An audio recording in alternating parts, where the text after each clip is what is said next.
Good morning! Magandang umaga po sa inyong lahat. Ito po si Dr. Jeff Ho. Wala po ako sa clinic ngayon. Kaya po hindi po ako face mask. Okay. Tapos ang pag-usapan po natin ngayon ay yung tungkol sa binanggit ko yung I think second to the last video.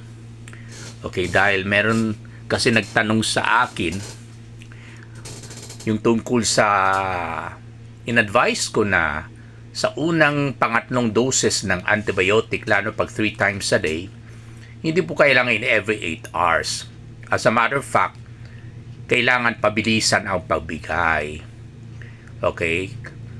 At ang ginawa ko, hindi po every 8 hours sa unang araw. Usually, yung between second doses, first and second doses, 3 hours apart. Between second and third doses, 4 hours apart. So, in a matter of 7 hours, mainom na po ng pasyente yung 3 doses. Okay? At kahit hindi pa tanong sa akin through text, no, yung nakapanood sa video natin, marami rin nagtanong sa akin sa clinic, no? Kasi ang unang reaction nila syempre ay, Dok, baka ma-overdose ako niyan.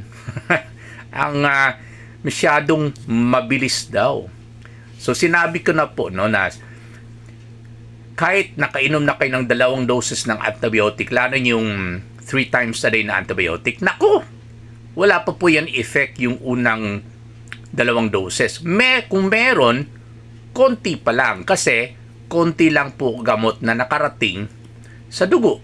Siyempre, hindi naman lahat ng antibiotic na nainom po ninyo ay tatawid sa dugo galing sa bituka, di ba? Okay? Meron talagang a fraction of your antibiotic ay dumiretso po sa dumi, no? Okay, sorry if you're taking a breakfast.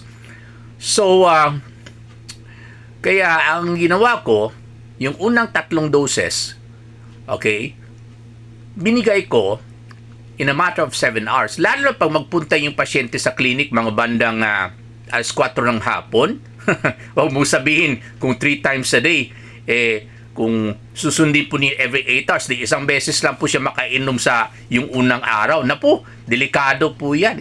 What if kung medyo matindi na po yung infection, o kaya po hindi pa po matindi pero mahina po yung immune system ng pasyente, lalo pag may edad na, lalo pag tumagal na po yung infection sa bahay, lalo pag meron diabetes na poorly controlled, syempre, baka kinabukasan madedo na, no? Okay, kasi isang beses lang na nainom, no? So, ang ginawa ko pag pumunta yung pasyente sa clinic natin alas 4 ng hapon, for example, at kailangan siya ng antibiotic 3 times a day, ang unang dosage, syempre, kaagad-agad. Sa clinic pa lang, pinainom ko na alas 4 ng hapon, for example. Ang second dose, alas 7 ng gabi. Ang pangatlong dose, syempre, 4 hours after the second dose, alas 11 ng gabi. Talagang kailangan gumising. Otherwise, baka kinabukasan hindi na kayong makagising. Okay? So, well, I would say na magaling ang Panginoon. Kaya palagi natin binibigay yung credit where it is due. Okay? Walang iba kundi yung Panginoon natin. Okay? Kaya po gumagaling po yung pasyente natin na mas mabilis kasi hindi po tayo mabagal sa pagbigay ng gamot lalo na sa unang araw. Baka mamaya sasabihin ninyo, wala itong basihan siguro itong doktor. Pag meron akong in-advise sa video, at saka hindi po ginagawa ng ibang doktor, meron rin nagbabash sa akin. Medyo sarcastic pa nga Ha? Dok, Ang text pa rin sa akin, Dok, totoo ba yung sinabi mo? Saan ka ba nag-graduate? Pero anyway, hindi ko naman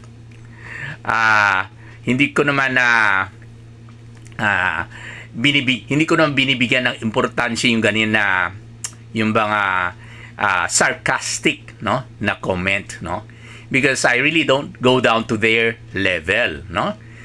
Anyway, wala namang sinabi na mas bababa yung level nila, no. Pero in terms of itong klaseng sabihin natin na argumentation, okay, or exchange of text messages or opinions, syempre pag ganyan ang level ng tao, hindi tayo bumaba. Otherwise, tayo ang talo, no? So, pinabayaan lang po natin, no? Definitely, I never look down on people. No? Hindi po ako ganyan. Kahit saan institution, you can always ask people dito sa Davao City. Kahit janitor, kahit yung nagbabantay ng sasakyan sa labas, yung mga car boys, for example, no? Kahit mga security guards, mataas po yung pagtingin ko sa kanila. Dahil po alam ko, kahit mababa po yung sweldo nila, in fact, below minimum pa nga, alam ko, malinis po ang kanilang paraan sa paghanap buhay. As a matter of fact, palagi rin po ako nagpupo sa kanila eh.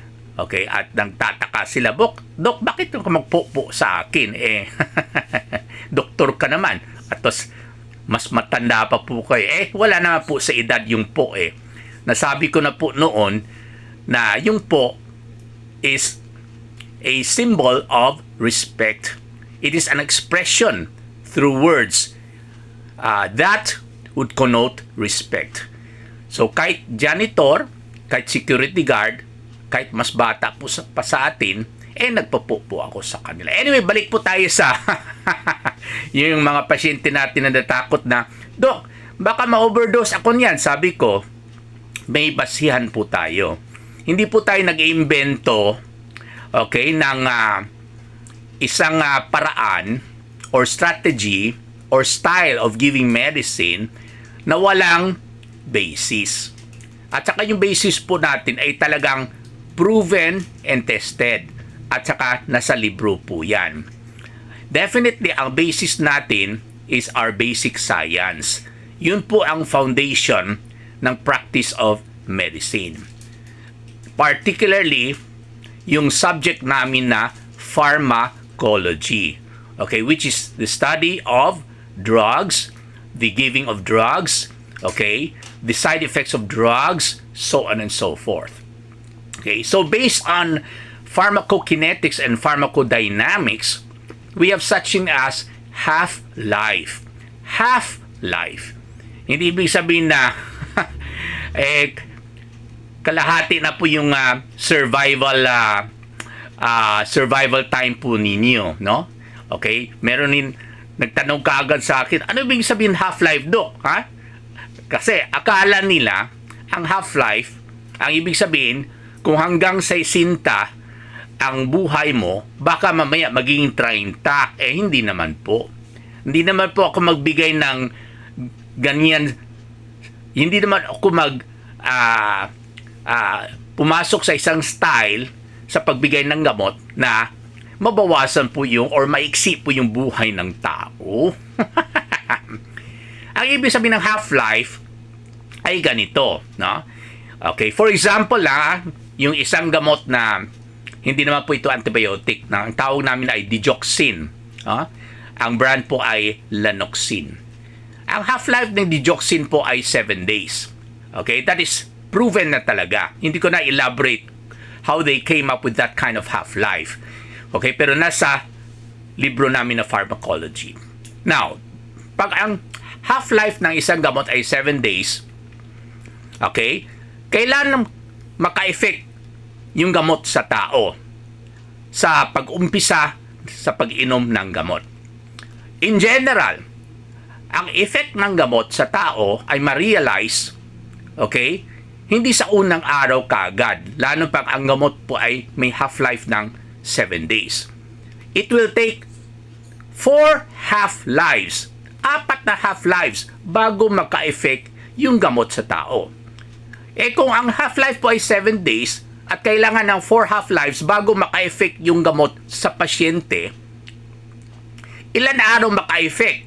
Galing sa pag-umpisa ng pag-inom ng gamot sa pasyente, katulad ng digoxin.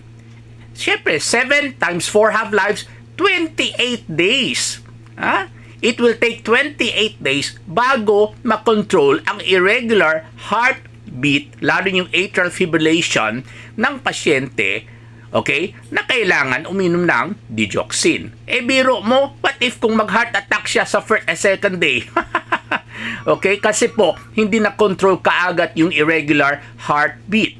Okay, so the purpose of giving a loading dose, for example, lalo pag digoxin, no? Sa unang araw, para ma-circumvent natin yung 4 half-lives, ang binigay po natin, hindi po isang tablet, 4 na tablets kaagad.